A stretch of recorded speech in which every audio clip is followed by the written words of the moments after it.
Hey guys, welcome to the video today. In today's video, I am going to review and show how to use this Black & Decker laser level. And the model number on this one is BDL220S. And on the back here, we get the batteries, we get the laser level, we get a dial here so we can get the specific angle that we're trying to get the straight line on. And then inside here, we have some instructions. So before you ever use this, make sure that you read through the instructions and understand them completely.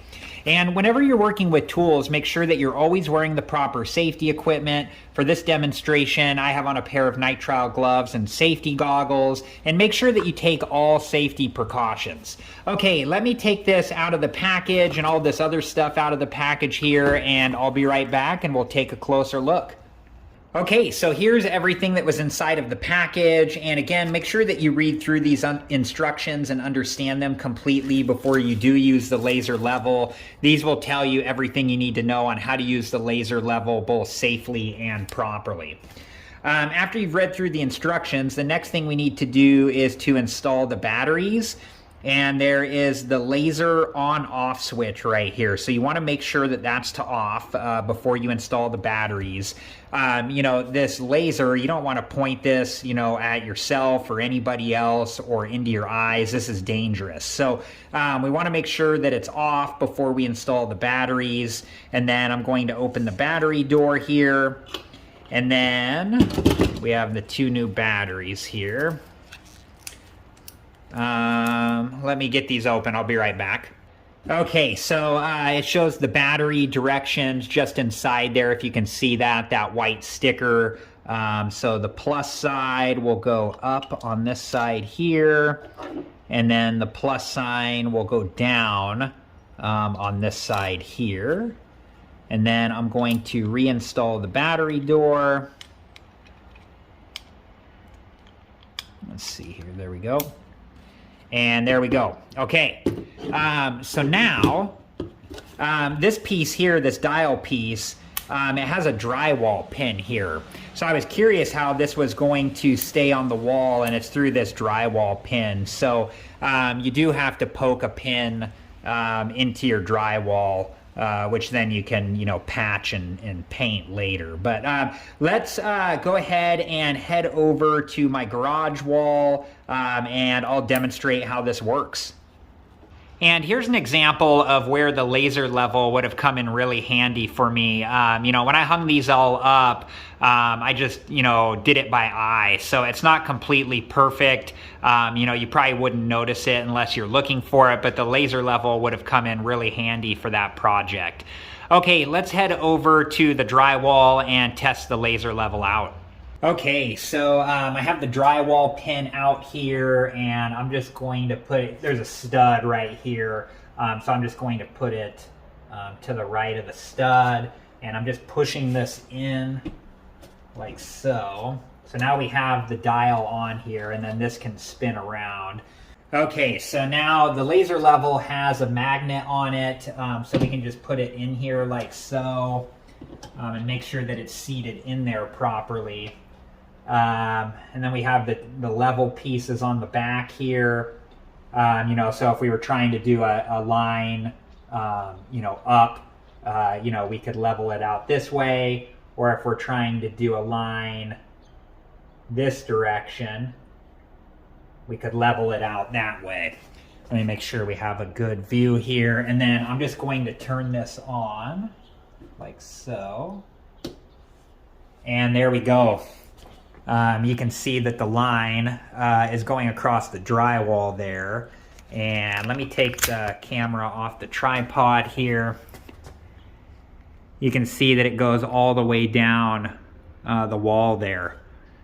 Okay, and then the way that the dial works here to get like an angle, so if we wanted a 45-degree angle from the horizontal level, we would get this bubble here into the middle, into the level position, which is about right there. And then we would turn this dial until we get to 0. Okay, so that's the horizontal level right there. And then we would turn the laser level like this until we get to the 45-degree angle, which is right here. Let me show you that. Let's just move this like this. You can see the 45-degree angle. And then when we turn this on, make sure that's back at 45, we would have a 45-degree angle from the horizontal level. So if we were, wanting to hang something or do something in that direction. And one thing I noticed with the dial here, so you just want to be cautious of it, but I have the horizontal level set, and I have it set to 0, and then as I start to spin the laser level, you see how the dial's wanting to move with it. So you have to be aware of that, to make sure that your dial doesn't move. So let's get it back to horizontal level here, and we have it to 0, and then I'm just going to hold the dial until I turn it to the 45-degree angle. But just something to be aware of, because you don't want to think you're at a 45-degree angle, but then come to find out later the dial had moved with the laser level a little bit, and your line that you set is not correct. So just something to be aware of. And I noticed that when I put the dial in here, at the beginning it was more in place, but as I've played around with it more and more, the dial tends to want to move more and more with the laser level. So just something to be aware of. Here is the small hole that it left behind in the drywall. So that's just something to keep in mind, that if this was on a finished drywall, or I'm going to patch this anyways because I don't like having a hole there, but if this was on finished drywall or whatever it is, you'd have to patch this, and then paint over it to clean it up. So okay, let's head back to the workbench for a final recap and review. All right, guys, well, in my opinion, a really neat tool to have, and something that I could have used many times. There are many times when I've been hanging pictures or different things and did not have a tool like this, and it just makes it all the more tougher to do. So this tool definitely gives you a way to hang something in the way that you want to hang them and keep everything straight. So, well, I hope you guys have enjoyed this video, and thank you so much for watching. Please like, subscribe, and comment, and I hope to see you guys in the next video. Have a good one. Thank you guys for watching. Please like, subscribe, and comment, and if you have the time, check out these other great videos.